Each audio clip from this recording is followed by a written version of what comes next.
Un cordial saludo para todos desde el programa de especialización en reumatología de la Pontificia Universidad Javeriana del Hospital Universitario San Ignacio. En el canal de YouTube de la Facultad de Medicina tenemos el gusto de estar en la jornada de hoy con un tema muy interesante como es el síndrome de Sjögren, tema al que nos enfrentamos en el día a día en la práctica de reumatología. En la jornada de hoy estaremos con el doctor Néstor Fabián Correa González, fellow de reumatología de segundo año, quien nos va a hacer una actualización, una puesta al día en lo que es algo de la historia, el cuadro clínico y el diagnóstico del síndrome de Sjögren. Pues bienvenido, Néstor, y espero que sea de interés para toda nuestra audiencia. Profe, muchas gracias. Entonces, pues comencemos. Entonces, vamos a hablar un poquito de historia como para entender la enfermedad. Y esta historia comienza en 1938. Se publica en una revista escandinava que se llama Acta Oftalmológica por parte del doctor Von Henriques Sjögren, una serie de casos de 19 mujeres que se quejaban de dolor articular y además tenían ojo seco, boca seca e inflamación de parótidas. El doctor Sjögren publica esa serie de casos como parte de su tesis de grado de oftalmólogo. Históricamente a él se le ha mantenido el epónimo por esta enfermedad, pero si vamos a buscar en 1925, un dermatólogo francés, Henri Goguerot, ya empezaba a describir casos similares de ojo, boca y vagina seca y atrofias de glándula salival en biopsias. De hecho, la historia cuenta que Henrik Sjögren y Henri Goguerot se comunicaban entre ellos debido a que tenían, digamos, intereses similares en patologías que realmente vamos a ver y son muy parecidas. Pero con el paso del tiempo, el nombre que primó es el de Sjögren. Hay un nombre que también suena cuando uno habla sobre el síndrome de Sjögren y es el síndrome de Mikulicz. Mikulicz era un cirujano que vivía en lo que hoy en día es Ucrania y él encontraba que los pacientes que tenían síntomas secos tenían inflamación de las glándulas lacrimales, parótida y submandibulares. Y fijémonos cómo la diferencia con el de Sjögren es que el doctor Mikulicz encontraba que esos pacientes tenían inflamación lacrimal. Entonces, con el paso del tiempo, el síndrome de Mikulicz se diferenció por el de Sjögren por el edema de la glándula lagrimal y porque la etiología de las enfermedades son diferentes. Digamos que en estos pacientes se pueden encontrar hasta en dos terceras de las partes tumores de las glándulas exocrinas, especialmente lagrimales, y enfermedades reumáticas tales como la sarcoidosis o la enfermedad por IgG4. Entonces siempre es bueno hacer la diferenciación entre estas dos. Para el año 1961, en una reunión del Colegio Americano de Reumatología, había una sección que se llamaba Heber Denoration, en donde el doctor Bunim tenía una serie de casos de pacientes con síntomas secos y dolor articular. Entonces él decía, mire, yo tengo unos pacientes con queratoconjuntivitis, con artritis reumatoide, pero él lo que ponía sobre la mesa en ese momento era que la artritis reumatoide no era la causa de esos síntomas, sino que había otra enfermedad, que era más bien el síndrome de Sjögren, en donde pues además del compromiso de ojo seco, boca seca, estos pacientes tenían caries dentales, tenían síntomas secos en la faringe, la laringe, la nariz, tenían también síntomas secos en la tráquea, tenían vaginitis y acloridria. Y además había otros órganos comprometidos, entonces tenían dolor articular, que para ese momento decían que era artritis reumatoide, hepatosplenomegalia, fenómeno de Raynaud, púrpura, arteritis, miositis focal, neuropatía, alopecia, había también trombocitopenia, leucopenia, eosinofilia, e incluso podían medir electroforesis de proteínas y tenían hiperglobulinemia, perdón. Entonces, fíjense también cómo desde ese momento empezaron a darse cuenta que había anticuerpos contra antígenos tiroideos. Ya, digamos que de las observaciones de las series de casos ya veían muchas de las características que hoy vemos. Ya esto, como les decía, en el año 1961. Posteriormente, en el 68, los doctores Chisholm y Mason en Noruega describen cómo los pacientes con el síndrome de Sjögren podemos tomarle biopsias de glándula salival menor, es decir, en los labios, y allí tomar una biopsia representativa de lo que está ocurriendo también en las glándulas salivales mayores y determinaban el compromiso o lo graduaban en 5 compromisos que van del grado 0 con una glándula que está normal al grado 4 en donde hay mucha inflamación. siendo los más claves para el síndrome de Sjögren los grados 3 y 4, puesto que allí podemos observar que hay agregados de linfocitos en focos, en grupos, y el grado 3 es el que vemos un foco y el grado 4 hay más de un foco de linfocitos alrededor de acinos normales. Esta enfermedad no solo se cierra en estos años que yo les hablé, esto tiene pues más historia. De hecho, desde 1903 ya se describía, digamos, las primeras o los esbozos del test de Schirmer, en donde usaban papel de arroz para ver tanta humedad había en los ojos. Y ya se hablaba de una queratitis filamentosa a nivel de las células de la córnea, que pues sabemos que estos pacientes tienen mucho compromiso corneal. El que parte la historia en dos, pues es el doctor Sjögren y el doctor Guggerot, que hablaban en el 25 Guggerot y en el año 33 Sjögren sobre los compromisos ocular de boca, vagina y compromiso articular. Posteriormente aparecen las tinciones de rosa de Bengala, en donde ya podemos objetivar el compromiso ocular y en la conjuntiva de la córnea por el Sjögren. En el 55 aparece la sustancia E, que es la cortisona, que le valió un premio Nobel a quien la descubrió. Y también aparece el uso de los antimaláricos en el Sjögren en 1959. En el 64 nos damos cuenta que esta enfermedad está asociada con la aparición de linfomas. Situación pues muy importante porque sabemos que estos pacientes hoy en día tienen mayor riesgo de presentar linfoma. Los elementos diagnósticos o las evaluaciones diagnósticas, las herramientas diagnósticas siguen creciendo y entonces aparece la evaluación de flujo salival, aparece la gamografía de glándula salival para evaluar la serostomía, la biopsia y las técnicas de biopsia de glándula salival y la evaluación de la misma empiezan a mejorar para el 68. Empezamos en el 75 a identificar anticuerpos que llamábamos anticuerpos A, B y C que se precipitaban en esta enfermedad, y en el 82 las técnicas de laboratorio ya son capaces de detectar la presencia de ANAS, anti-RO y anti-LAC que están relacionados con el síndrome de Sjögren. Entonces, ya dejando un poco atrás la historia, sabemos que esta enfermedad es una enfermedad crónica y sistémica que usualmente da más compromiso de glándulas lagrimales y salivales. Y quiero hacer énfasis en la palabra sistémica porque no es solo la sequedad, sino el compromiso de más órganos.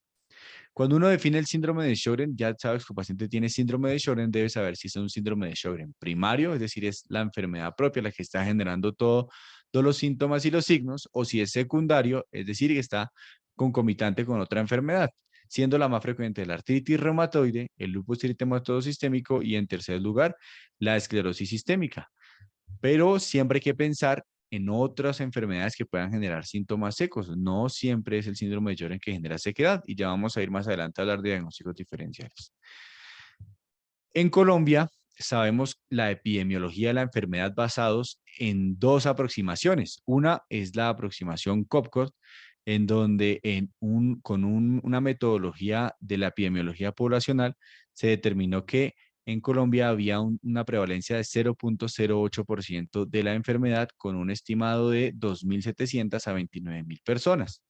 Pero el doctor Fernández, nuestro director, hizo una aproximación diferente basado en los registros diagnósticos que son, digamos, organizados en una plataforma llamada CISPRO por parte del Ministerio de Salud y Protección Social y determinó que había una prevalencia de 0.12%, en donde los pacientes de 65 a 69 años son los que tienen mayor prevalencia de esta enfermedad. Comparando la prevalencia de Colombia con países de la región, vemos como en Brasil y Argentina hay una prevalencia de 0.17% y en Estados Unidos 0.13%. Aquí hay que resaltar que este diagnóstico de síndrome de Sjögren puede tener un subregistro, dado que usualmente en el caso de nuestro estudio en el que analizamos los datos de CISPRO, que se alimenta desde los RIPS que diligenciamos aquí en Colombia, los médicos con cada atención médica que hacemos, ya sea ambulatoria, de urgencias, médica o quirúrgica. Después de cada atención se debe incluir el diagnóstico principal y los diagnósticos asociados en códigos CIE10. Sin embargo, muchas veces se anota solamente un diagnóstico y, por ejemplo, en pacientes con artritis reumatoide y con síndrome de Sjögren, se anota solamente el diagnóstico principal. Entonces, dejamos por fuera el diagnóstico, digamos, de síndrome de Sjögren, que puede ser y muy importante, y es muy importante, pero que se nos queda desde el punto de vista demográfico por fuera. También es muy importante en este estudio que hicimos nosotros que pues la prevalencia es, como lo decía Néstor, similar a otros países de la región a pesar del posible subregistro que podamos tener, y también encontramos una mayor prevalencia en las mujeres, no está aquí en la gráfica, pero en la tabla, pero sí también al igual de lo que se encuentra a nivel mundial esta enfermedad es más frecuente en mujeres y la relación que encontramos nosotros estuvo alrededor de 4 a 1, de 4 mujeres por cada hombre afectado, lo cual concuerda con la literatura mundial y concuerda con lo que han encontrado otros autores. Entonces, nuestros datos es importante tenerlos en cuenta porque tanto nuestro estudio como el estudio de COPCOR, liderado por la Universidad de La Sabana y la Asociación Colombiana de Reumatología, son dos abordajes diferentes, pero ambos muy válidos para buscar tener datos propios. Cada vez que revisamos cualquier tema en reumatología y en enfermedades crónicas en general, es difícil encontrar datos para Colombia o para Latinoamérica.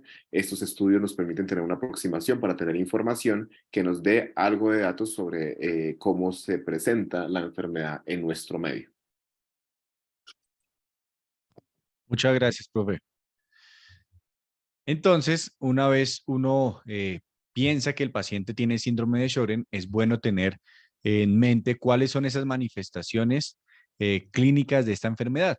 Entonces, en esta tabla vemos cómo hay unos registros publicados como digamos, a lo largo del tiempo, que son 6 registros grandes, los más grandes de Sjögren, y al lado izquierdo vemos las diferentes variables que podemos ver en nuestros pacientes resaltadas en cuadros, las más frecuentes y que son las más llamativas. Entonces, como bien decía el profe, la mayoría de personas que tienen síndrome de Sjögren son mujeres y la edad promedio del diagnóstico está entre los 40 a los 60 años. Y el síntoma más frecuente son ojo y boca seca. Aproximadamente el 90% de los pacientes van a tener este compromiso glandular exocrino. Un grupo de pacientes, más o menos el 30%, va a tener aumento de la glándula parótida, aumento de tamaño de la glándula parótida. Con respecto al compromiso sistémico o extraglandular, vemos como lo más frecuente es la aparición de compromiso articular. Entre 40 a 60% de los pacientes tienen este compromiso que puede ser por artralgia o artritis. También se pueden comprometer otros órganos, como los nervios periféricos, como la piel, presentando vasculitis. También pueden presentarse linfadenopatías y se ve una asociación con tiroiditis autoinmune que puede ocurrir entre 5 y 14% de los pacientes. Dentro de los exámenes paraclínicos, lo más frecuente es encontrar los anticuerpos antinucleares, que están entre el 80 al 90% de los pacientes.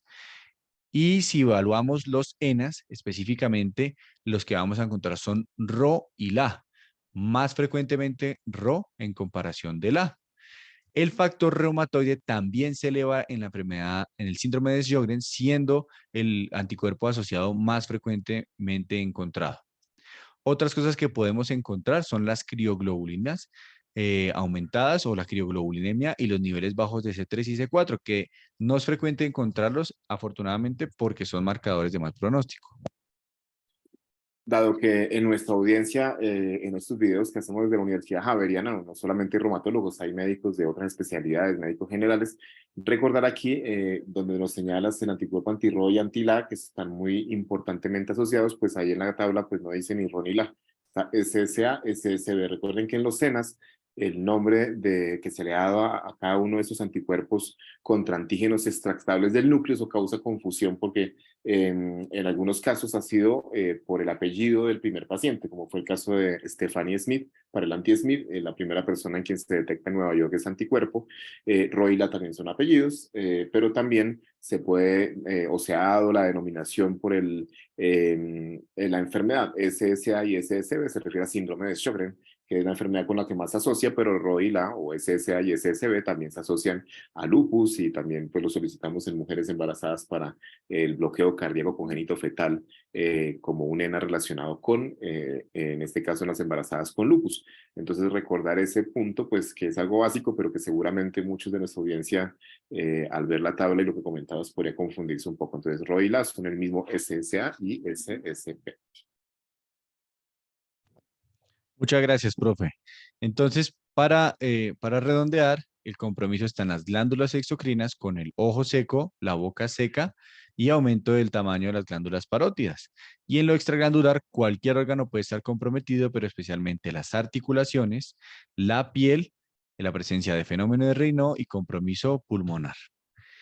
Cuando el paciente llega a nuestra consulta por ojo seco, nos va a decir que siente arena en el ojo o sensación de cuerpo extraño, o que no está viendo bien, o que simplemente siente los ojos secos.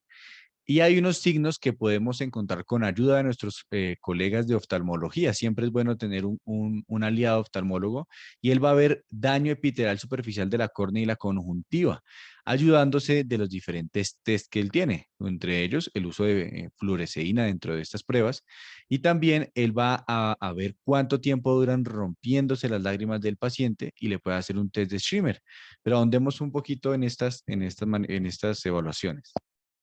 Antes de que ahondemos este punto, también aquí en los síntomas anotamos la visión borrosa porque algunos pacientes realmente lo comentan, pero es importante aclarar pues, que el síndrome de Sjögren no altera la agudeza visual como tal del paciente, sino que el paciente, al tener una disminución de la película lagrimal, altera el mecanismo de parpadeo, que es un mecanismo claramente natural que tenemos los seres humanos y los animales pues, que tienen párpado, y de esa forma el paciente puede percibir como tal una alteración en la visión, pero no como tal porque se esté afectando de alguna forma la agudeza visual.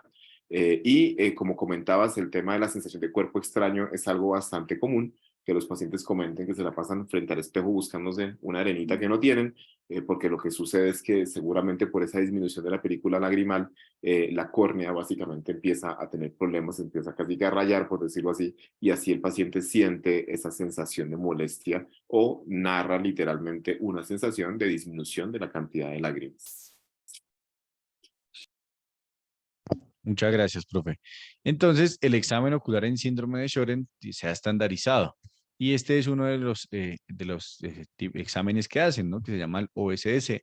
Y se estandarizó basado en un registro de Sjögren que tiene el NIH en Estados Unidos. Y unos expertos dijeron, mire, para evaluar un paciente con síndrome de seco y que sospechamos que tiene síndrome de Sjögren, hay que hacer estas 5 técnicas. Primero, un test de Schirmer, luego un tiempo de ruptura de lágrima, luego una tinción con fluoresceína, luego evaluar el ojo externo con la lámpara de hendidura y terminar con una tinción con lisamina. Si tiene alteradas 3 o más, se considera que el examen es anormal. Esta cartilla que vemos aquí en el lado izquierdo de las diapositivas, la usan ellos para evaluar, digamos, la severidad del compromiso cuando ponen la tinción con verde lisamina o con fluoresceína.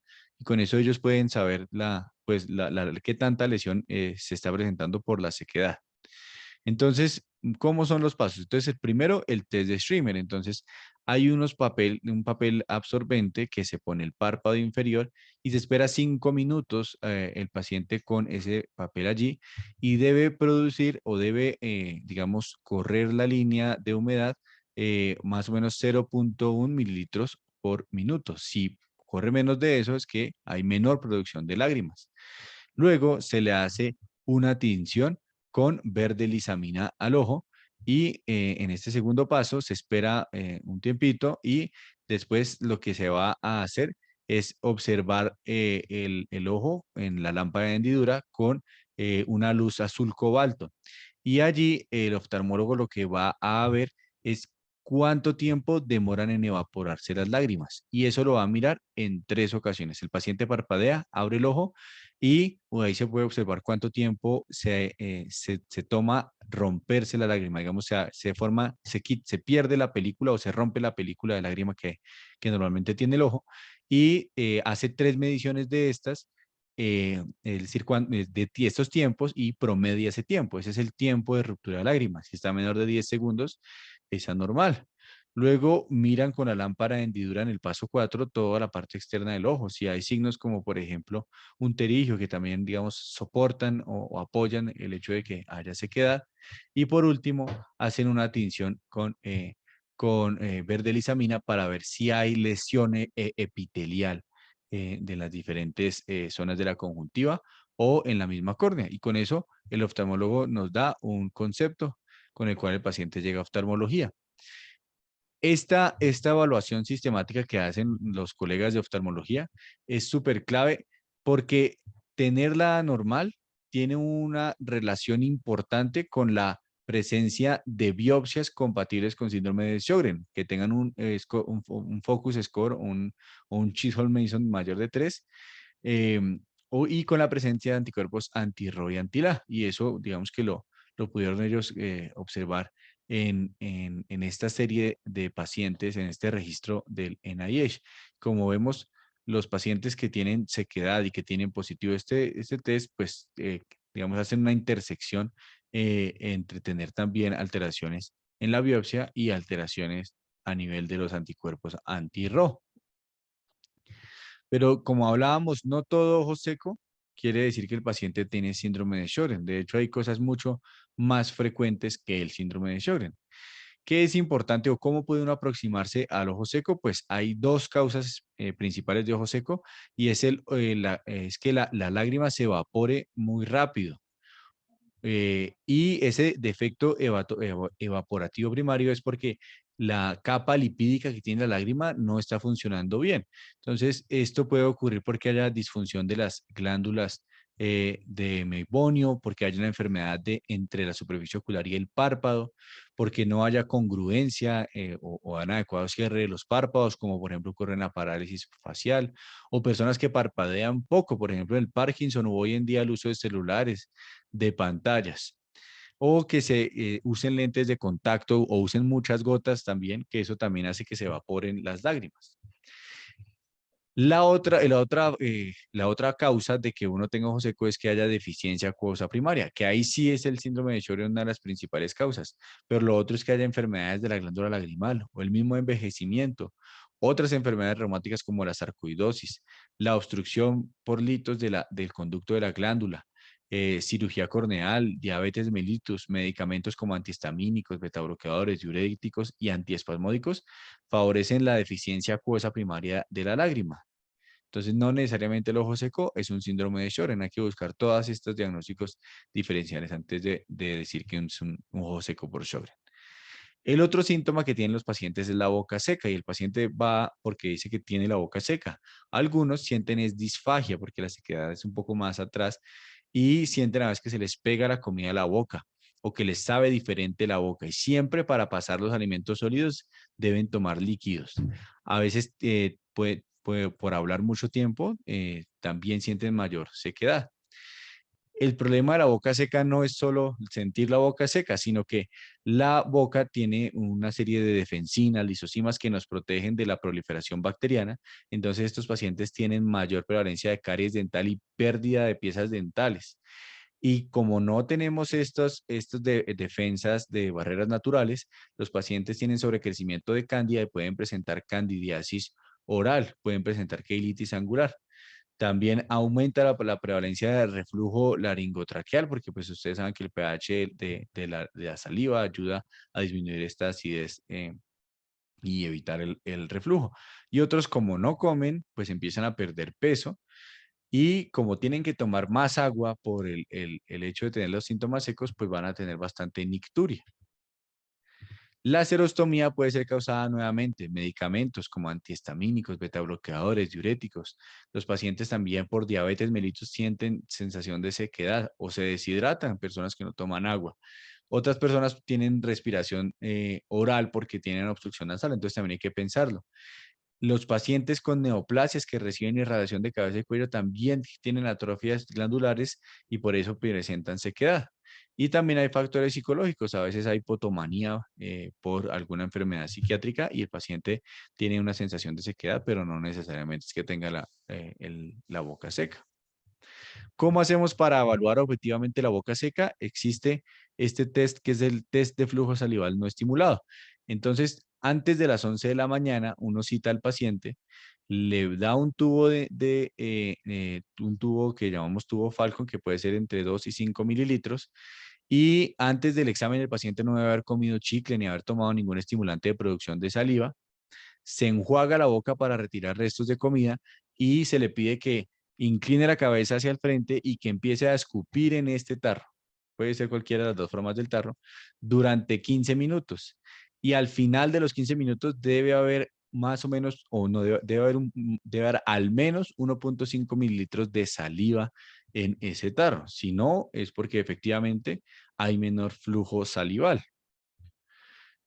No solo utilizamos este test, sino la ultrasonografía de glándulas salivales ha cogido fuerza en el diagnóstico, en la evaluación de este síntoma, y lo que podemos observar es múltiples áreas anecoicas o hipoecoicas, o refuerzo hipoecoico en el borde de con refuerzo hipoecoico en estas áreas anecoicas, como lo observamos acá en esta zona. También, si hacemos Doppler, vamos a ver que hay hipervascularización, como en donde lo que nos muestra la flecha, y esto lo vamos a ver en las glándulas parótidas y submandibulares. En un ojo entrenado, porque pues sabemos que la ecografía tiene el problema de que es observador dependiente, a él tiene una especificidad de hasta el 90% de correlacionarse con un focus score de 1. El último, o una de las evaluaciones más claves que tenemos para tener el diagnóstico de síndrome de Sjögren es la biopsia de glándula salival menor. Es un estudio esencial y quiero recomendarles un artículo de la Revista Colombiana de Reumatología publicado en 2020 en donde se describe la técnica y la evaluación de la biopsia como tal, y allí nos describen que no solo el síndrome de Sjögren genera inflamación de las glándulas salivales, sino que hay diagnósticos diferenciales como enfermedad por IgG4, linfoma, sarcoidosis y amiloidosis. Ese es un procedimiento muy seguro y es importante igual saber que pues, hay algunas reacciones secundarias, como son el dolor o el sangrado a ese nivel, pero una de las que más teme uno que al hacer la biopsia es las parestesias persistentes en el labio, que ocurren en 2 de cada 100 pacientes a las que se les toma la biopsia. Uno que debería hacer, sacar al menos 4 glándulas salivales menores. Cuando uno la saca, la debe poner en formol. Y la idea es que cuando hagan el corte obtengan al menos 8 milímetros cuadrados para que el patólogo pueda ver bien esta glándula. Y cuando la ve, el patólogo puede dar el reporte en estas 3 clasificaciones: Chisholm-Mason, Tarpley o la de Greenspan, que es el puntaje de focos, que es la que hoy más usamos. Allí nos dicen, no hay focos o hay un foco que es un foco de linfocitos, más de 50 linfocitos alrededor de un acino normal o más de 2 focos. La histopatología es como la estamos viendo acá. Entonces, quiero que miremos esta imagen del lado izquierdo, en donde en la flecha nos está mostrando un foco de linfocitos. Es una agrupación de linfocitos que normalmente son linfocitos CD4 alrededor de acinos normales. Aquí miren que hay acinos que están normales. Y aquí podemos ver cómo hay al menos 8 milímetros cuadrados de superficie para que el patólogo pueda mirar bien. Aquí un acercamiento de ese foco de linfocitos alrededor de unos acinos normales. Uno pudiera medir si hay más CD4 o más linfocitos B, y eso es un factor de pronóstico. Si hay más de 20% de linfocitos B, aumenta la probabilidad de que ese paciente pueda desarrollar un linfoma. Acá en nuestro programa de especialización de reumatología de la Javeriana tenemos dentro del entrenamiento que reciben los fellows el realizar este procedimiento de la biopsia de glándula saliva. Lo hacemos durante todo el primer año, todos los días jueves en la mañana. Y Néstor, tú ya pasaste por ahí, cuéntanos cómo fue tu experiencia entonces entrenándote y aprendiendo a hacer biopsias de glándula salival. Profe, pues muy interesante porque pues es ¿cómo se dice? Una habilidad, aprender una habilidad que uno no está acostumbrado. Digamos que al comienzo, pues yo nunca había hecho biopsias de glándula salival, Entonces al comienzo sí genera un poco de susto, de miedo a hacer el procedimiento, pero con el paso del tiempo, pues uno ve que es un procedimiento muy poco mórbido, muy sencillo y que pues tiene una riqueza diagnóstica súper, súper importante para nosotros, no solo para el Sjögren, sino para la búsqueda de diagnósticos diferenciales. Em, el patólogo nos va a reportar el focus score, pero nos va a reportar también puede reportar otras cosas. Entonces, una de las cosas que puede reportar es que está todo normal y en ese caso, pues maravilloso, hay que buscar otra causa de la sequedad. Pero también puede reportarnos que hay cialodanitis crónica no específica. Y aquí hay que prestar diagnósticos diferenciales, como la que el paciente ya está anciano, el uso de tabaco, que puede haber cálculos o alteraciones en el conducto salival, la presencia de infecciones virales crónicas o los uso de medicamentos o terapia con radiación, que son los diagnósticos diferenciales de esta enfermedad. Y el propio síndrome de Sjögren también puede generar cialodanitis crónica no específica ya cuando están en estadios muy avanzados.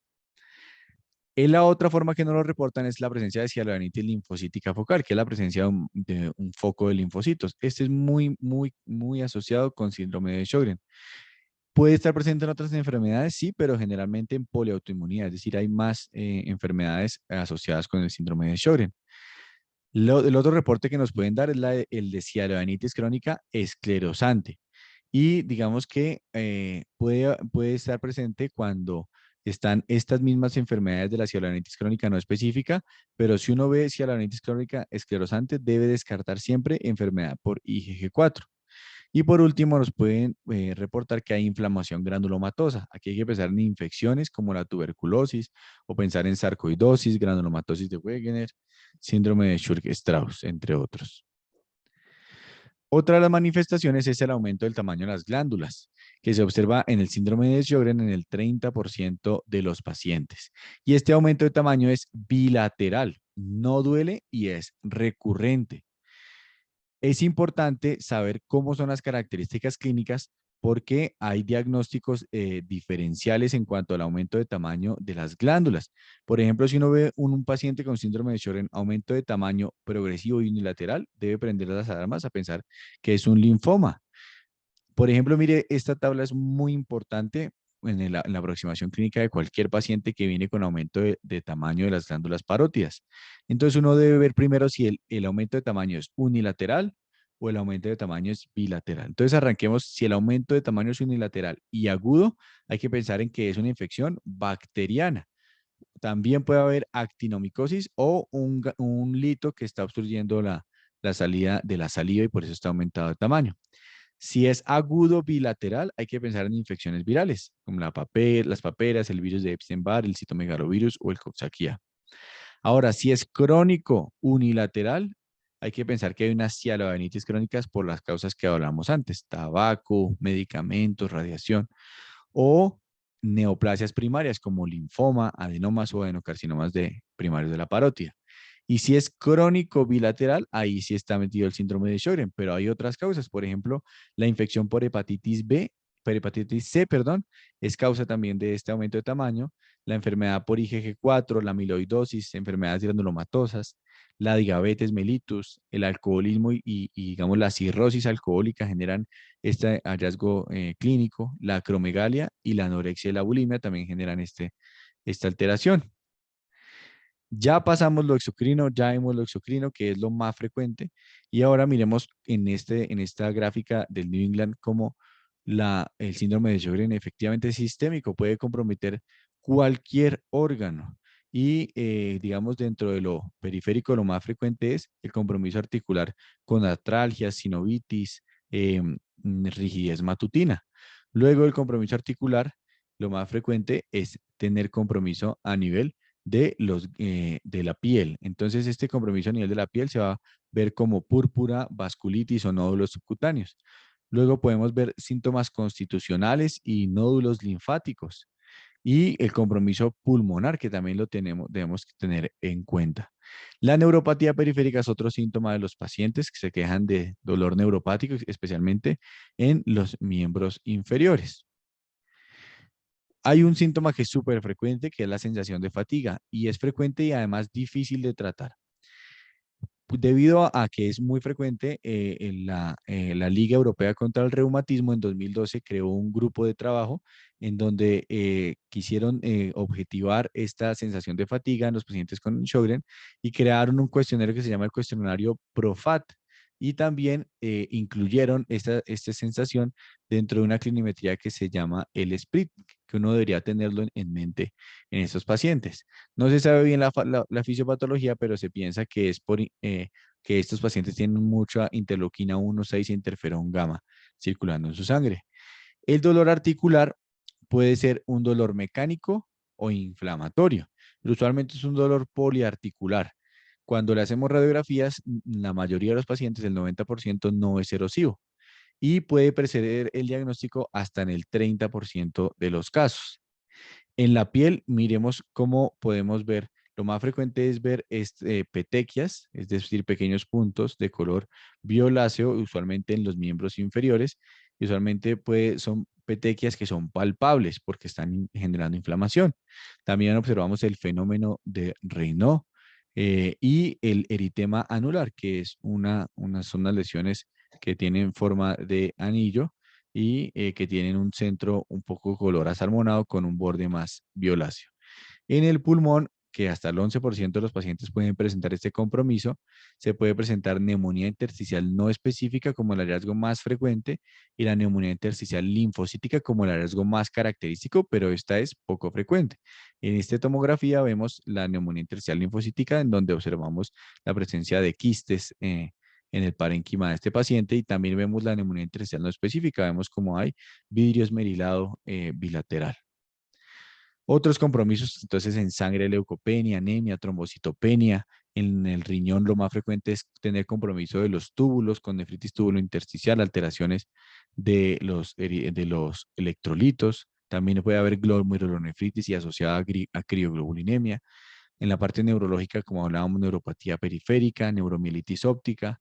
Y es muy clave tener presente que tienen mayor riesgo de linfoma estos pacientes, en especial cuando tienen edema recurrente de parótidas, esplenomegalia, púrpura, crioglobulinemia, C4 disminuido, un foco score más de 3 y mucha actividad sistémica de la enfermedad, medida por una clinimetría que se llama LESDAI, que ya más adelante hablaremos de ella. Los anticuerpos que vemos en estos pacientes, como hablábamos, los ANA son los más frecuentes, presentándose el patrón moteado fino y en la nueva clasificación los llamamos AC4. Anti-RO y anti-LA se presentan, pero menos frecuente que los ANAS y se presentan hasta al menos en el 50%, 50% de los pacientes. Anti-RO y anti-LA se pueden presentar en patrones. Puede presentarse los dos al tiempo o RO sin el LA y presentar la sin RO es muy poco frecuente, eso es casi que inexistente, usualmente se presenta más la presencia de los dos o solo el RO. El factor reumatoide se presenta hasta en el 70% de los casos, entonces tener en mente que no todo factor reumatoide es artritis reumatoide. Y dentro de los exámenes adicionales debemos buscar el compromiso sistémico con un hemograma, un uroanálisis, una función renal y una electroforesis de proteínas. Los pacientes con síndrome de Sjögren, digamos que pueden tener una forma como de fenotipos.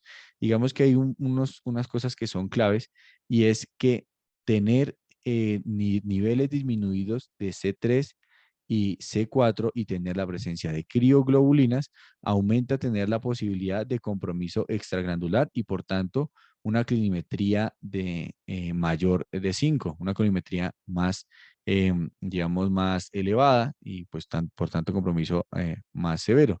Los pacientes que tienen compromiso articular también tienen factor reumatoide positivo con mayor frecuencia. Ahora, en reumatología siempre hablamos de que hay criterios de clasificación y que esto es diferente del diagnóstico. Y los criterios de clasificación que usamos hoy en día son los del 2016 propuestos por la alianza entre ACR y EULAR, en donde debemos tener más de 4 puntos en la sumatoria de el score de foco en la biopsia de glándula salival, que da 3 puntos, presencia de anticuerpos antirro, que también da 3 puntos, tener síntomas secos, se incluye acá, pero con una evaluación del oftalmólogo en donde haya más de 5 puntos, eso da 1 punto. El test de Schremer, que sea menor de 5 milímetros, también da un punto. Y el test de flujo de salival no estimulado, que también da un punto. Tener más de 4 de estos puntos hace que el paciente clasifique como síndrome de Sjögren, siempre y cuando no tenga alguno de estos criterios de exclusión, que es historia de radiación de cabeza y cuello, enfermedad activa por hepatitis C, VIH, sarcoidosis, amiloidosis, enfermedad de injerto contra huésped y enfermedad por IgG4. Históricamente tenemos varias clasificaciones. En 2002, una asociación europea para la evaluación del síndrome de Sjögren y en 2012, un grupo ACR-SICA publicaron sus criterios de clasificación y digamos que a partir de eso se construyeron los del ACR EULAR. Digamos que no son muy diferentes entre ellos, tienen casi que las mismas características clínicas. Entonces es importante aprenderse los del ACR EULAR de 2016. Para hacer el diagnóstico, pues mi opinión es que usamos mucho estos criterios de clasificación o nos apoyamos mucho en estos criterios de clasificación, teniendo en cuenta que no solo son los criterios de clasificación los que hacen, los que suman para el diagnóstico, porque dentro de lo clínico tenemos el ojo seco y la boca seca, pero también las manifestaciones sistémicas que hay que tenerlas muy presente para hacer el diagnóstico. Y dentro de lo inmunológico, pues tener en cuenta el anti-RO, el patrón moteado de los ANAS y el factor reumatoide. La radiología nos apoya con la ultrasonografía e inclusive se puede hacer resonancia magnética de glándulas salivales. Y en la histología, pues tenemos la biopsia de glándula salival menor, en donde está el focus score mayor de 1. Para medir la actividad utilizamos esta clinimetría que se llama SDAI, en donde pues están todos los sistemas que están comprometidos. Cada uno de ellos da un puntaje dependiendo de qué tan activo esté en ese dominio de la enfermedad y lo vamos a diferenciar por puntajes al final. Cuando está menor de 5 es una enfermedad leve, cuando está entre 5 y 13 es una enfermedad moderada y si es mayor de 13, pues es una actividad severa del síndrome de Sjögren. Muchas gracias. Más adelante les contaremos cómo se hace el tratamiento de las manifestaciones glandulares y extraglandulares en otros videos, entonces esperando que nos acompañen. Gracias, Néstor. Excelente la revisión y como lo comentaba, pues tendremos más videos acerca del tratamiento, historia, diagnóstico y cuadro clínico. Entonces esperamos que sigan pegados a nuestro canal de la Facultad de Medicina, la Universidad Javeriana y el programa de especialización en reumatología. Sigan atentos que seguiremos subiendo más material.